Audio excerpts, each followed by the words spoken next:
শৈশব থেকেই আমার ভাই ছিল খুব চঞ্চল। যখন তার বয়স 16 থেকে 17তে পৌঁছায় তখন ধীরে ধীরে তার মন মহল্লার মেয়েদের প্রতি আকৃষ্ট হতে থাকে। ভাইয়ের নাম ছিল অভিজিৎ। তবে পাড়ার সবাই তাকে আদর করে অভি বলে ডাকত। দেখতে যেমন সুন্দর ছিল তেমনি তার মিষ্টি কথার মধ্যেও এক ধরনের আকর্ষণ ছিল যা বয়স্ক মহিলারাও উপেক্ষা করতে পারত না। অনেক সময় তারা সঙ্গে কথা বলার বাহানা খুঁজে বেড়াত। অভিজিতের আরও একটা বিশেষ গুণ ছিল। সেই সাধারণত এমন মহিলাদের সঙ্গে বন্ধুত্ব গড়ে তোলত যারা একা থাকতেন এবং পরিবারের দায়িত্বে ছিলেন, এতে করে তাদের সঙ্গে আলাপ ও দেখা করা সহজ হতো এবং সন্দেহের চোখে পড়তে হতো না।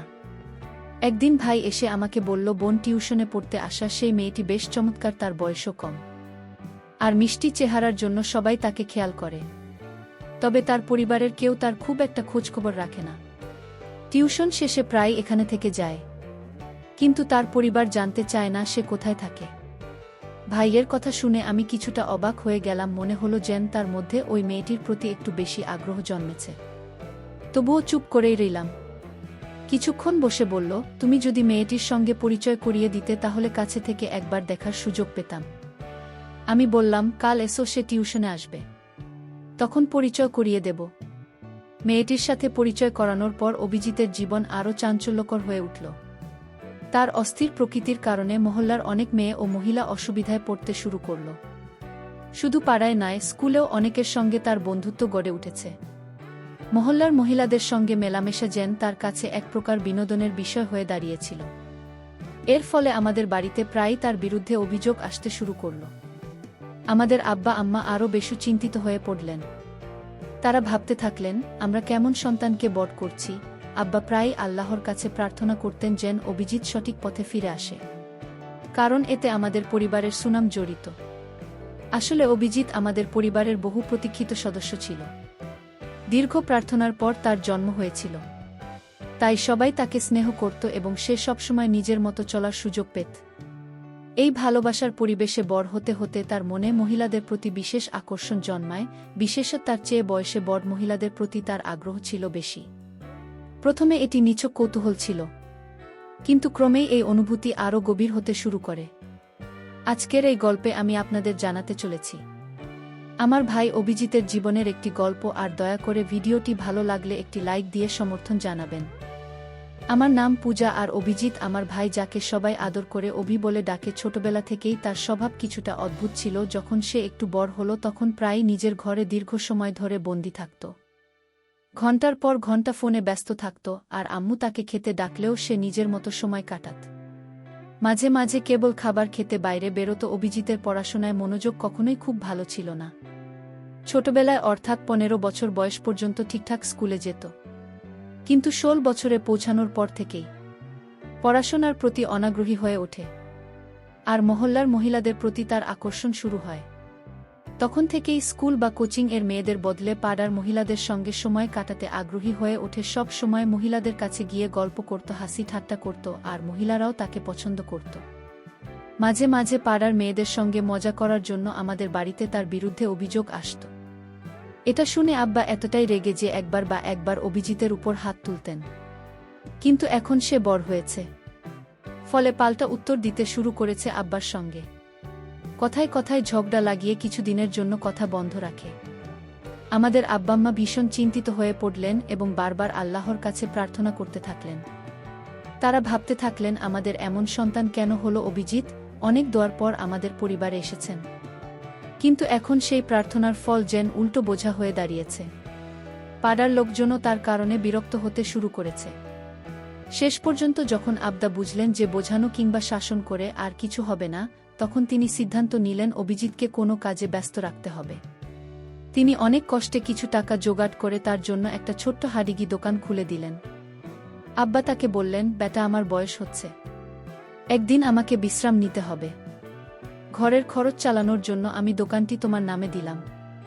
এখন থেকে তুমি দোকানের দায়িত্ব নেবে, মেহনত করবে তো আমি তোমায় আরও সাহায্য করব। শুধু মাসে একবার হিসাবটা দেখাবে। এই কথাগুলো শুনে আমি অভিজিতের প্রতিক্রিয়া লক্ষ্য করছিলাম। সে মনে মনে খুশি হয়েছিল, কারণ বাড়িতে আম্মা আব্বার নজরদারির মধ্যে থাকতে হতো। কিন্তু এখন দোকানে বসে নিশ্চিন্তে সময় কাটানো যাবে, তার কাছে স্বাধীনতা পাওয়াটাই যেন সবচেয়ে আনন্দের বিষয় ছিল। এভাবেই অভিজিৎ দোকানে বসতে শুরু করল। যখন ক্রেতা কম আসত তখন সে নিজের ফোন নিয়ে ব্যস্ত থাকত। ধীরে ধীরে দোকানটিও জমে উঠল, আর তার হাতের টাকা আসতে শুরু করল। এই টাকার স্বাদ পেয়ে তার মধ্যে আরও কিছু করার ইচ্ছা জাগল। দোকানে কাজ করতে করতে অভিজিৎ কিছুটা মজা পেত। তবে বয়স বাড়ার সঙ্গে সঙ্গে তার উদ্দেশ্য আরও দ্বিধাগ্রস্ত হতে থাকল। অভিজিৎ পাড়ার অনেক মহিলার সঙ্গে পরিচিত হয়ে গিয়েছিল। কোথা থেকে যেন তাদের ফোন নম্বর পেয়ে যেত এবং এমনভাবে কথা বলত যে তারা সহজেই তার উপর বিশ্বাস করতে শুরু করত। তার পরিচিত মহিলারা বেশিরভাগই বিধবা ছিলেন। ফোনে কথোপকথনের সময় অভিজিৎ এমনভাবে মিষ্টি করে কথা বলত যে অনেকেই তার কথায় মুগ্ধ হয়ে যেত। সে খুবই চতুরতার সঙ্গে তাদের দুর্বলতার সুযোগ নিত। এমনকি কিছু মহিলাকে বিয়ের প্রতিশ্রুতি দিয়ে তাদের সঙ্গে সম্পর্ক তৈরি করত। কয়েকদিন তাদের সঙ্গে আনন্দের সময় কাটানোর পর যখন তার ইচ্ছে মিটে যেত তখন সে কোনো খোঁজ না রেখেই সেই সম্পর্ক থেকে বেরিয়ে আসত এবং নম্বরও মুছে ফেলত। এভাবেই তার জীবন চলতে থাকল এবং তার ফাঁদে পড়া মহিলার সংখ্যা বাড়তে থাকল। দিন দিন এসব বাড়তে থাকল। অন্যদিকে আম্মা আব্বু অভিজিতের এই আচরণে খুবই কষ্ট পেতেন। তারা আল্লাহর কাছে প্রার্থনা করতেন যেন অভিজিৎ একদিন সঠিক পথে ফিরে আসে। কিন্তু অভিজিৎ তার আচরণে সব সময় পরিবারের সবাইকে দুশ্চিন্তায় রাখত। তার বয়স যখন 24-এ পৌঁছালো তখন আব্বার মনে তার বিয়ের চিন্তা আসে। তারা ভাবতে শুরু করলেন যে তাদের ছেলে এখন নিজের কাজে মনোযোগ দিচ্ছে। প্রতিবেশীরাও একইভাবে মনে করতে লাগল যে অভিজিৎ সঠিক পথে রয়েছে, কারণ বহুদিন ধরে তার নামে কোনো অভিযোগ আসেনি। আব্বা ভেদে খুশি ছিলেন যে তাদের দোকান সফল হয়েছে এবং তাদের ছেলে কাজে ব্যস্ত। কিন্তু বাস্তবটা ছিল ভিন্ন। অভিযোগ বাইরে থেকে বন্ধ থাকলেও আসলে তার চালচলন আগের চেয়ে আরও গোপনে চলে গিয়েছিল। আম্মা আব্বু যখন অভিজিতের জন্য পাত্রী দেখা শুরু করলেন তখন তাকে বললেন, বেটা, আমরা চাই তোমার বিয়ে হোক। আমাদেরও নাতি নাতিনির মুখ দেখার ইচ্ছে আছে। অভিজিৎ তাদের বলল, আব্বা, আমার তো এখনো বয়স হয়নি, আরও সময় দরকার নিজের কাজে মনোযোগ দিতে। তখন আব্বা বললেন, বিয়ের পর তোমার কাজ থেমে যাবে না, বরং তুমি তোমার স্ত্রীকে সঙ্গে নিয়ে আরও ভালোভাবে ব্যবসা সামলাতে পারবে। আমাদের ইচ্ছাটাও পূরণ হতে দাও। অনেকটা অনিচ্ছা সত্ত্বেও অভিজিৎ বিয়েতে সম্মতি দিল। এরপর তারা একটি মেয়ে পছন্দ করলেন যে দেখতে খুব সুন্দর না হলেও ঘরদোর সামলাতে বেশ পারদর্শী ছিল। আব্বা আম্মা সেই মেয়েটিকে পছন্দ করেন এবং অভিজিতের সঙ্গে তার বিয়ে দেন। বিয়ের প্রথম রাতেই অভিজিৎ তার স্ত্রীকে বলল, এই বিয়েতে আমার বিশেষ কোনো আগ্রহ ছিল না। আমি শুধু আমার আব্বার খুশির জন্য এই বিয়ে করেছি। তুমি এই বাড়িতে তাদের সেবা করবে, তবে আমার ব্যাপারে কিছু বলবে না। আমি কোথায় যাই, কি করি, এসব নিয়ে প্রশ্ন করবে না। অভিজিতের স্ত্রী চুপচাপ এসব মেনে নিয়ে সংসার শুরু করলেন তিনি। তার কাজের মাধ্যমে শ্বশুর শাশুড়ির মন জয় করতে পারলেও অভিজিতের মন জয় করতে পারলেন না। অভিজিৎ তার পুরনো অভ্যাসগুলো বজায় রেখেছিল এবং আগের মতোই বিভিন্ন মহিলার সঙ্গে যোগাযোগ রাখত। বয়স বাড়ার সঙ্গে সঙ্গে সে এমন মহিলাদের সঙ্গ বেছে নিত যাদের প্রাচুর্য ছিল এবং তাদের থেকে কিছু পেতে খুব বেশি খরচা হতো না। এভাবেই তার জীবন চলতে থাকল। তবে সময়ের সঙ্গে সে কিছুটা সময় পরিবারের জন্য রাখত। বিয়ের 3 বছর পর তাদের 2 সন্তান জন্মগ্রহণ করে। তখন অভিজিতের স্ত্রী তাকে বোঝানোর চেষ্টা করেন, দেখো, আমাদের এখন 2 সন্তান রয়েছে, তোমার উচিত ওদের প্রতি মনোযোগ দেওয়া। তুমি এভাবে রাতের পর রাত বাইরে থেকো না। আব্বা আম্মা বৃদ্ধ হয়ে গেছেন, তোমার একটু দায়িত্ব নেওয়া দরকার। কিন্তু অভিজিৎ স্ত্রীর কথায় খুব একটা কান দেয়নি। নিজের মতো জীবন উপভোগ করতে থাকে। বছর কেটে যায় এবং অভিজিতের সন্তানরাও বড় হতে থাকে। এদিকে অভিজিতের বয়সও 46-47-এ পৌঁছাল। এই সময়ে সে নতুন ধরনের চ্যালেঞ্জের মুখোমুখি হতে শুরু করল। তবে কি সে তার পুরনো অভ্যাস থেকে কিছু শিখতে পারবে? যখন তার বয়স প্রায় 48-এ পৌঁছাল তখনও তার চাল চলন এমন ছিল যে কেউ বুঝতে পারত না সে এই বয়সের মানুষ। বরং সে সবসময় তরুণদের মতো পোশাক আশাকে নিজেকে গুছিয়ে রাখত। তার আর্থিক অবস্থাও ভাল ছিল। একদিন হঠাৎ আমাদের পাড়ার একজন খুব রাগ নিয়ে আমাদের বাড়িতে এল এবং বলল, বঞ্জি, দেখুন, আপনার ভাইয়ের ছেলে তো একেবারে সীমা ছাড়িয়ে গেছে। স্কুলের একটা মেয়েকে বিরক্ত করছিল। এটা শুনে আমি হতবাক হয়ে গেলাম। ভাবলাম, আমার ভাই অভিজিৎ ছোটবেলায় যেমন কিছু অপকর্ম করেছিল এখন তার সন্তানেরাও সেই পথেই হাঁটছে। আমার ভাই অভিজিৎ ছোটবেলা একটু বেপরোয়া স্বভাবের ছিল এবং এখন তার সন্তানেরাও যেন তার বাবার সঙ্গে বেপরোয়া স্বভাবটি গ্রহণ করছে। কিছুদিন আগে গ্রামে ফিরে আমি তাকে তার ছেলেদের এসব আচরণের কথা জানালাম। এতে সে বেশ চিন্তিত হয়ে পড়ে এবং তাদের সঠিক পথে ফেরানোর চেষ্টা করে। কিন্তু ছেলেরা যেন তার নিজের ছোটবেলার কর্মকাণ্ডের প্রতিচ্ছবি। তারা তার কথা শুনতেই চায় না। অভিজিৎ উপলব্ধি করে যে তার ছোটবেলায় করা ভুলগুলো এখন তার ছেলেদের মধ্যেই প্রকাশ পাচ্ছে। এক সময় সে অতীতে ফিরে যায় এবং নিজের জীবনের একটি বিশেষ সময়ের কথা মনে পড়ে। তখন তার বন্ধুত্ব হয়েছিল একজন অভিজ্ঞ শিক্ষিকার সাথে, যিনি একাকী জীবন যাপন করছিলেন। ধীরে ধীরে তাদের দূরত্বগুলো মুছে যায় এবং সেই শিক্ষিকা যেন তার জীবনের সবচেয়ে বড় অনুপ্রেরণা হয়ে ওঠেন। একদিন গল্প করতে করতে সেই শিক্ষিকা অভিজিৎকে জিজ্ঞেস করেন, তোমার কি আগে কখনো এমন অনুভূতি হয়েছে কারো প্রতি? তখন আমার ভাই তার পুরনো অভ্যেসে ফিরতে শুরু করে। একদিন সেই মহিলা তাকে বললেন, তোমার তো পরিবার আছে, স্ত্রী সন্তান আছে, আর কোনো সম্পর্ক নেই তো? তখন আমার ভাই মৃদু হাসি দিয়ে বলল, না, আমি তো কোনো অন্যরকম সম্পর্ক রাখি না। এই কথা শুনে সেই মহিলা কিছুটা চিন্তিত হয়ে পড়ে। বললেন, তা হলো অবিবাহিত কারো সাথে কখনো এমন কিছু করেনি? ভাই তখন নিরীহ ভাব ধরে বলল, না, একদমই না। কিন্তু সেই মহিলা তার মিথ্যেটা বুঝে ফেলেন। এরপর কিছুক্ষণ চুপ থেকে বললেন, আমার কাছে একটি মেয়ে টিউশনে আসে, দেখতে খুব সুন্দরী, ছোট্ট বয়সের, মিষ্টি চেহারার, আর তার পরিবারও তাকে তেমন একটা খেয়াল করে না। সে যখন টিউশনে আসে প্রায় রাতে থেকে যায়, অথচ পরিবার কখনো জানতে চায় না সে কোথায় থাকে। ভাইয়ের কথাগুলো শুনে আমি একটু অবাক হলাম। মনে হলো সে যেন কিছুটা বেশি আগ্রহ দেখাচ্ছে। তবে কিছু বললাম না। কিছুক্ষণ পর ভাই বলল, একবার পরিচয় করিয়ে দাও, তুমি কাছ থেকে একটু দেখা উচিত। তখন আমি বললাম, কাল আসো, সে টিউশনে আসবে, তখন তোমার সাথে পরিচয় করিয়ে দেব। পরের দিন দুপুরে ভাই এলো। মেয়েটি তখন পড়াশোনায় ব্যস্ত ছিল। তার চেহারা দেখে ভাইয়ের চোখে এক অদ্ভুত উজ্জ্বলতা ফুটে উঠল। কিন্তু মেয়েটি তার দিকে না তাকিয়ে নিজের পড়াশোনায় মনোযোগী ছিল। ভাই কয়েকবার তার সঙ্গে কথা বলার চেষ্টা করল, কিন্তু মেয়েটি কোনো সাড়া দিল না, বরং নিজের পড়ায় মনোযোগ রাখল। একদিন আমি জরুরি কাজে বাইরে যাচ্ছিলাম। যাবার আগে ভাইকে ইঙ্গিত করে বললাম, আমি কিছুক্ষণের জন্য বাইরে যাচ্ছি, তুই নিজের দায়িত্ব নিজেই সামলাবি। বাইরে যাওয়ার পর ভাই মেয়েটির দিকে এগিয়ে গেল এবং কথা বলার চেষ্টা করল। মেয়েটি প্রথমে কিছুটা অবাক হলেও বিনয়ের সাথে কয়েকটা কথা বলল, কিন্তু এরপর বুঝতে পেরে আর কথা বাড়াতে চাইল না। এই ঘটনার পর থেকে মেয়েটি আর পড়তে আসেনি। আমি ভাইকে এ বিষয়ে জানতে চাইলে সে শুধুমাত্র হেসে বিষয়টা এড়িয়ে গেল। এতে পরিস্থিতি একটু জটিল হয়ে উঠল। আমি আশা করেছিলাম ভাই নিজের দায়িত্বের গুরুত্ব বুঝে সঠিক পথে চলবে। ভাই বলল, বোন, তুমি বুঝবে না, যারা একবার আমার সঙ্গে বন্ধুত্ব করে তারা প্রায় আবার দেখা করতে আসে। দেখো, কিছুদিনের মধ্যেই ও ফিরে আসবে। কিন্তু সেই প্রতীক্ষার দিন আর কখনো ফিরে এল না।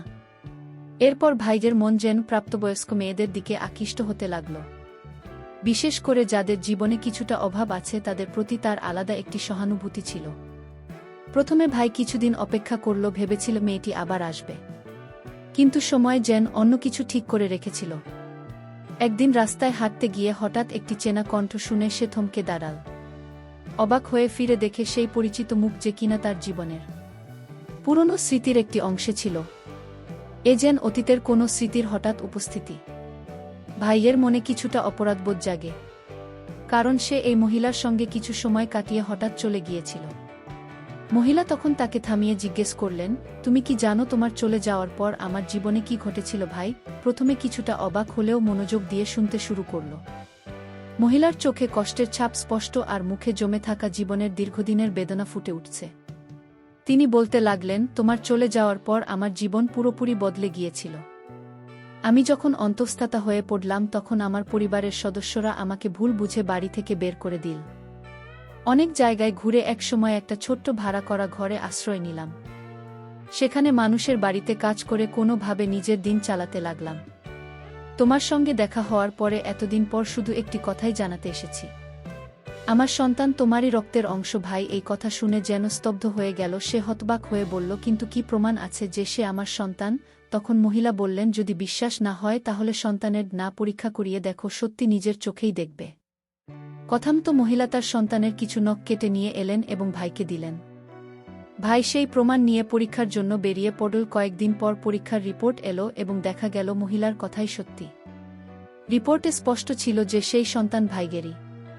এই সত্যটা জানার পর ভাই নিজের ভুল বুঝতে পারল, কিন্তু তখন আর কিছু করার সুযোগ ছিল না।